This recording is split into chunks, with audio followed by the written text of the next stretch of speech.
ሰዎች እንግዲህ በተለያየ ቦታ ሲገናኙ የራሳቸውን ሀሳብ ምኞታቸው የተለያየ ነገር ይናገራሉ። የእግዚአብሔር ሰዎች ደግሞ ሁሌም ሲቆሙ ያቆማቸውን አምላክ ይናገራሉ። አሜን። ስላቆማቸው ጌታ ብቻ ነው የሚናገረው። ጌታ ኢየሱስ ክርስቶስ ምን አለ? ማንም በክርስቶስ ቢሆን አዲስ ፍጥረት ነው። እኔ በጣም ከሚገርመኝ ፈሪ የሆነ ሰው ወይም ደግሞ የተለያየ አይነት ባህሪ ያለው ሰው በክርስቶስ ሲሆን ሌላ ገጽታ ይኖር እስከማታውቁት ድረስ።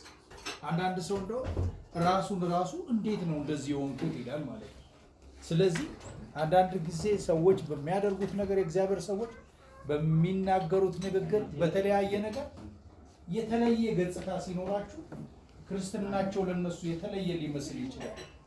ግን የእግዚአብሔር መንፈስ የእግዚአብሔር የሆነው ነገር አዲስ ነገር በእነሱ እያደረገ እንደሆነ ቆይታችሁም ቢሆን ትረዱታላችሁ ማለት ነው። ክብር ለኢየሱስ ይሁን።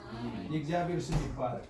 እኔ ለመጸለይ ነው እንግዲህ አንድ ቃል መናገር ፈልጋለሁ። ምንድነው እሱ? በእግዚአብሔር ቃል በጣም ደስ የሚለኝ ምሳሌ 1:33 ነው። አሁን ወደዚህ ሲመጣ እያየሁት ነበር። የሚሰማኝ በእርጋታ ይቀመጣል፣ ከመከራ ስጋት ይላል ያርፋል። አያችሁ፣ ዜና የሚሰማ አይደለም፣ የሰዎችን ወሬ የሚሰማ አይደለም፣ የጊዜውን ሁኔታ የሚሰማ አይደለም። ራሱን እግዚአብሔርን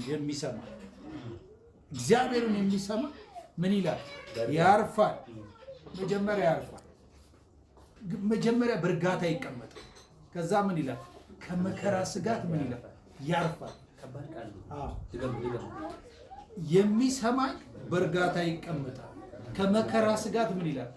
ያርፋል። የመከራ ስጋት አለ ማለት ነው። በዚህ ምድር ላይ ስንኖር የመከራ ስጋት